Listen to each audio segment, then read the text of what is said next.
Hello everyone, good morning, afternoon, evening, whenever it is that you are watching this. This is morning for me. I thought I would jump on here and talk about the new WW plan change.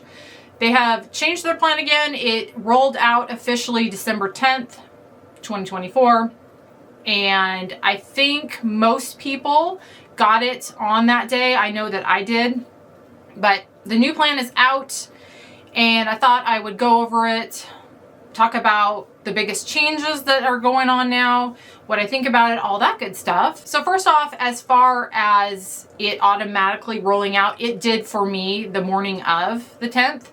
It was just auto. I was doing something on there and I noticed that they had some pop-ups talking about their new features and stuff. So I didn't have any issue with it updating. I did have an issue with it not wanting to update my list of 0 point foods, and that actually happened the last time, a couple years ago when they did their last change. Same thing happened. It automatically updated my app because I have my settings set to automatically update, but it didn't update the 0 points food list. So what I did for that to fix it, and what I did last time, was I just signed out and signed back in, and that fixed it.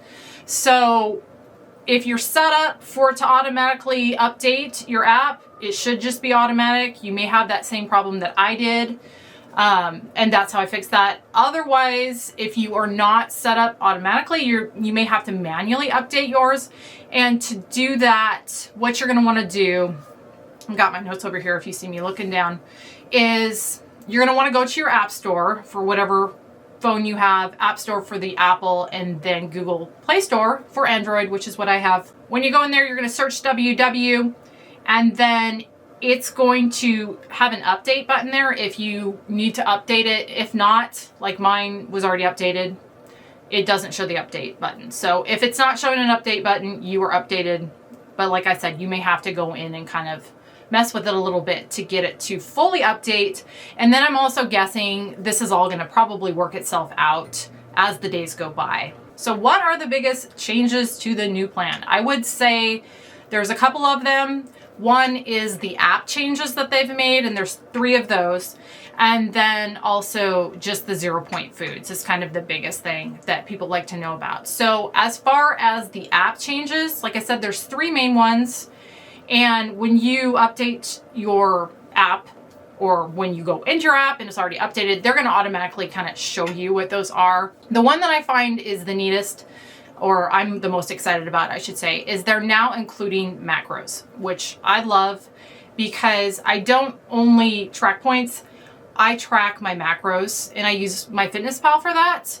And so now I can have the macros and the points all in one app, and it just makes it kind of a little bit easier to see all that in one spot instead of having to go look at MyFitnessPal for my macros and then the WW app for my points. They are also including fiber and sodium in that, which I think is good, but they are not giving calories. Now, some people are not going to like that. Some people, like me, I don't necessarily care, because if I stay within my points, I'm pretty good most of the time. So I don't necessarily use MyFitnessPal for calories. My focus is more on the protein and the carbs, but specifically protein for me, because I just find it's difficult for me to get the amount of protein that I need in every day. And so tracking it on MyFitnessPal just kind of helps me make sure that I get it, because I can actually see it on there. If I don't track it, a lot of times I won't get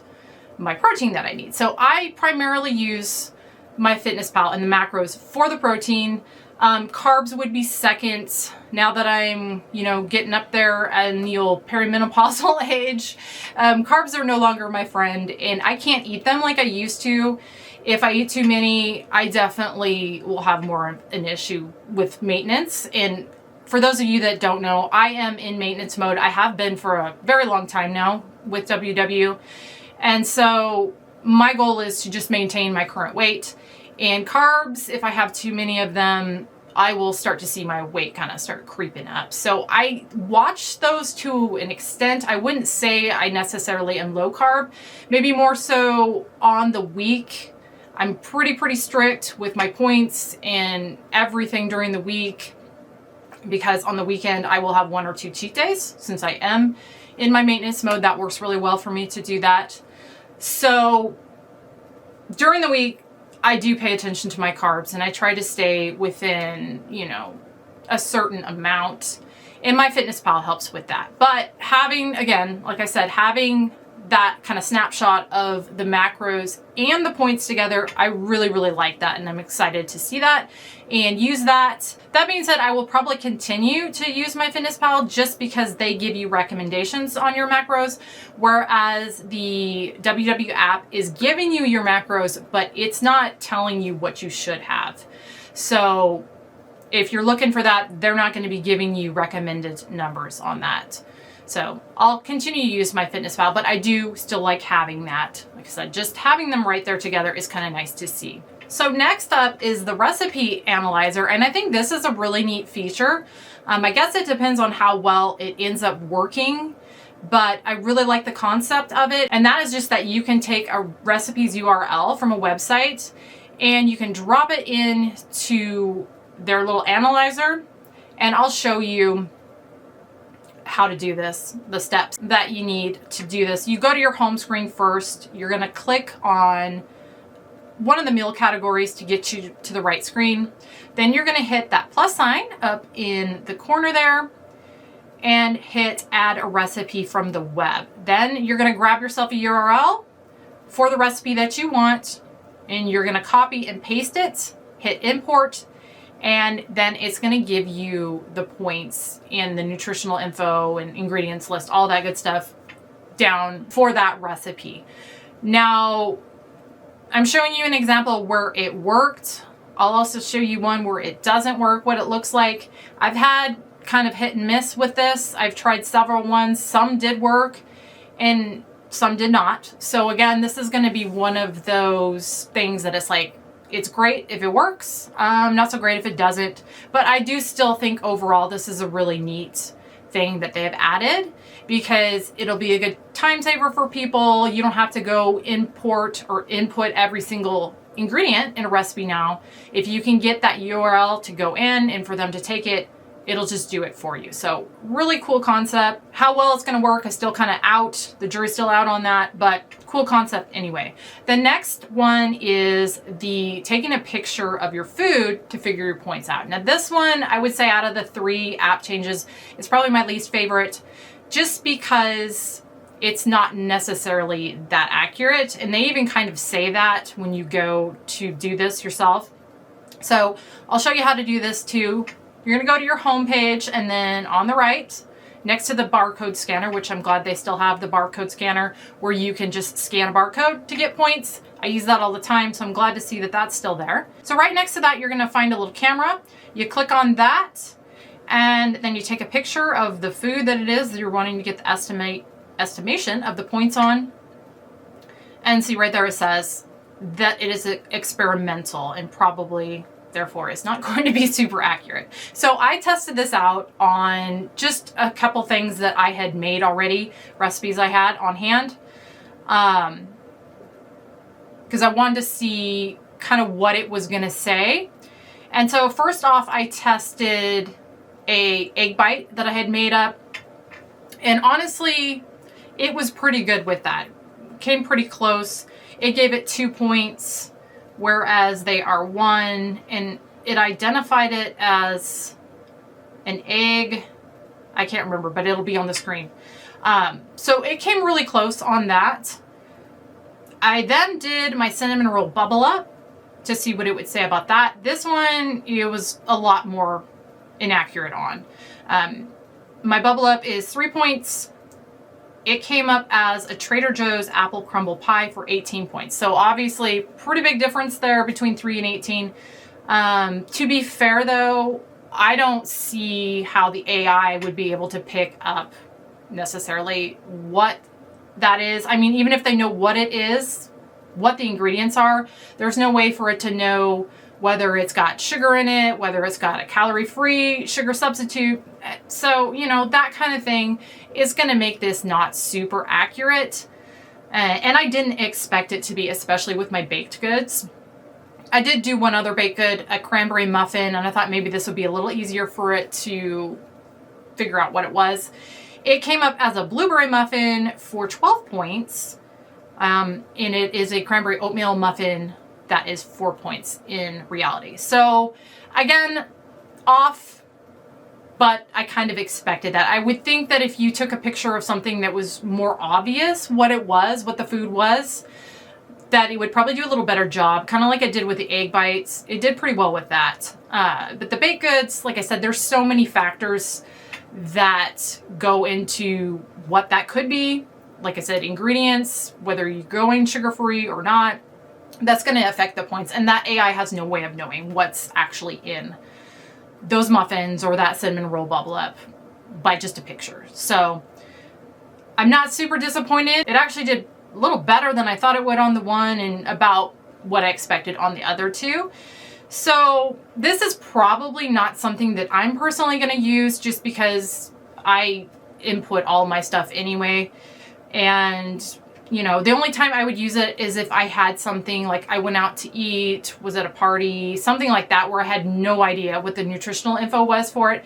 And then in that scenario, I think it would be helpful because I think it's better to have some sort of tracking than none at all. And that's kind of where this helps. If you're, you know, or if you're just too busy to do it, you can just snap a picture and get an idea of what the points are. So this one, like I said, it's not my favorite of the three, but I can see how people would like this and how it could be beneficial for people to use this. So the second biggest change I would say to this plan is the 0 point foods. So we used to previously have 200 0 point foods. We have kept all of those, but now we're at an additional 150 plus because there are now 350 plus 0 point foods. So that has increased quite a bit. At the same time, our daily points and our weekly points have stayed the same. So there's been no change to the amount of points that you get, but the 0 point foods have increased quite a bit. So the biggest changes that I could see for the foods, the biggest items I should say, are oatmeal is now 0 points, all potatoes 0 points. This one's a really big one. Lean beef and lean pork 0 points. And then also a big one, dark meat, chicken, and turkey. So while the chicken breast, and I should say the dark meat, chicken, and turkey, those are skinless. But while skinless, boneless chicken breast was 0 and has been on multiple plans, I don't know that I've ever seen dark meat, chicken or turkey, or lean beef and lean pork being a 0 point food in all the different plans that I have done anyway. And again, I've been doing them as far back as 2010. I haven't done them all in there, but quite a few of them. Actually, I probably have done them all. I've never seen that personally, so that's really big. And it's really big for me because we eat a lot of lean beef specifically. So those are the biggest food items I would say that are now 0. I will go through, show you the list and how to get to the list of 0 point foods in case you don't know where it is. So you're going to go to your home screen. You're going to click on the little person up in the left corner, scroll down to 0 point foods, and then it's going to have your list there. So first off is corn and popcorn. So all corn and plain air popped popcorn. Eggs are still 0. Any type of egg, egg white, egg yolk, which makes me happy because I eat a ton of eggs. Fish and shellfish, they got pretty good list of 0 point fish and shellfish on here.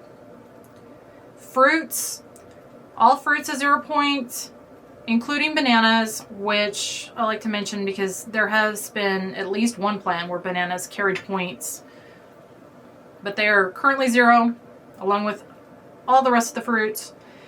And then here's the lean meats, which is one of the biggest changes here.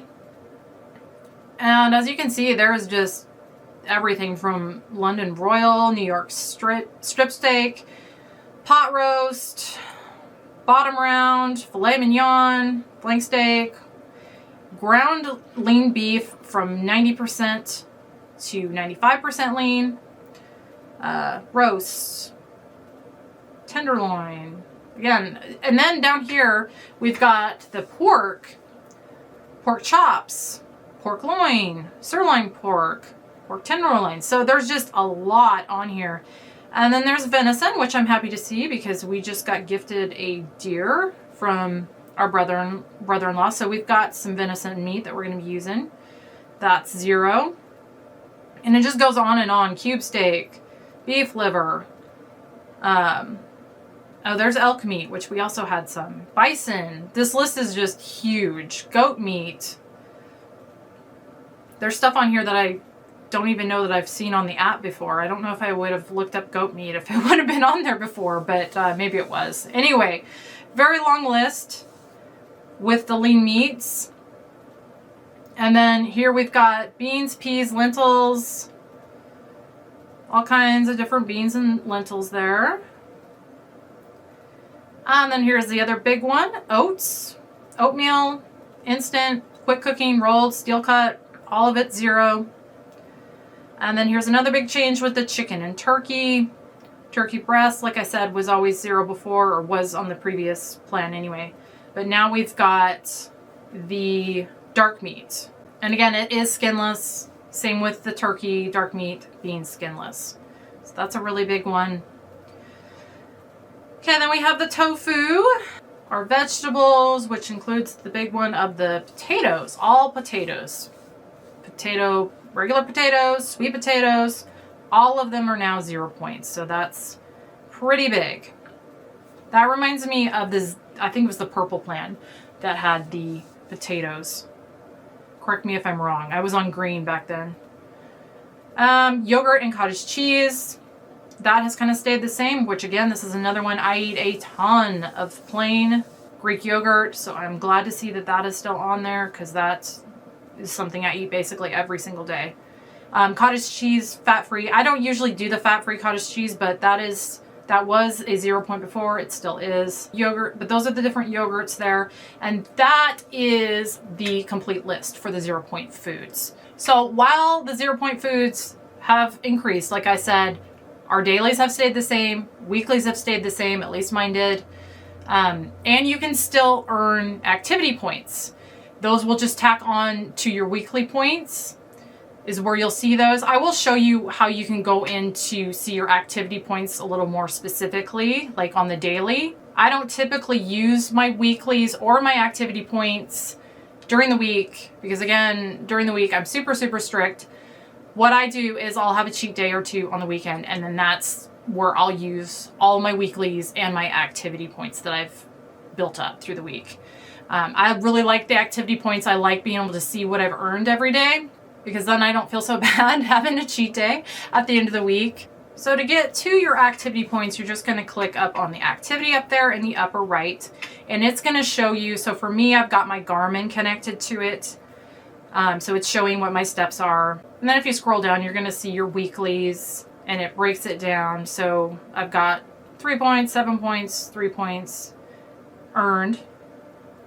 And then down below, you can break it down to specifically how many you earned each day. So I've got a running total of 68 for the week that I've earned. And then it just kind of breaks it down. 18, 11, 11. 15 and 13 is what I've earned for this week. So then you can also see like your steps, what you've done, and your minutes of exercise for the week. So I really like this part. This is something that I've used on the app. I don't know if many people do, but I definitely do. Even though I do have my Garmin that I can look at too. I like to look at my activity points and how many I've earned. So I'm glad that they've kept the activity point. So that's about it for the major changes, I would say, for the plan. There's a lot of things that have stayed the same. Really, like I said, the only things that have been big changes have been the app changes and then that really big bump in the 0 point foods. As far as what I think of the new plan overall, I think I like it. I really like the app changes, specifically the macro addition. That I really, really like. And that's going to be beneficial to me. So that's probably my favorite of those. As far as the 0 point foods, I'm a little bit hesitant to, I don't know, get on board with that. That's a lot of 0 point foods. Although I think I said pretty much the same thing last time when it was only 200. I was a little nervous about overdoing the 0 point foods then and, you know, therefore gaining weight. But I think I said this last time, and that is, I think we all kind of understand that when it comes to the 0 point foods, you've got to be mindful of how many you're eating. It's not just kind of a free-for-all to go crazy with however many you want, because they're labeled 0 point foods, but that does not mean they have 0 calories. They still carry calories, and if you eat too many calories, whether it's labeled 0 or not, 0.8, I should say, or not, it's still calories, which is still going to make you gain weight if you eat too many of them. So you have to be mindful of that and not go too crazy on the 0 point foods. My concern with having as many as we do have, even though, you know, I'm still going to be mindful, is a lot of them are things that I eat all the time, like the lean meats and stuff. And so I feel like I'm going to be having kind of a lower point usage, which might lead to me eating too much of other things, is basically how I'm looking at it. But we'll see. It worked out last time. As long as, you know, you're mindful that, like I said, 0 point foods does not mean you can just eat as much as you want and have no weight gain. I think it'll be okay. And I don't know, time will tell as far as that goes. That's really my only hesitancy with the new plan, is all those 0 point foods and how that's going to look and how that's going to work. Also, I think now with the addition of the macros, that's going to maybe help really kind of illustrate that you can't just eat as many 0 point foods as you want, because even though they're not giving you calories, they are giving you the macros, and you're kind of seeing how much you're eating right next to how that translates to the points. So that's being there in addition to the points, I think is going to be beneficial, like I said, with maybe not overdoing those 0 point foods. So as far as the diabetic and the GLP-1, I am personally not on either one of those, so I don't have any kind of inside information on those. But from what I'm getting, the diabetic plan is going to have its own kind of modified 0 point food list that's not going to include the oatmeal or the starchy vegetables.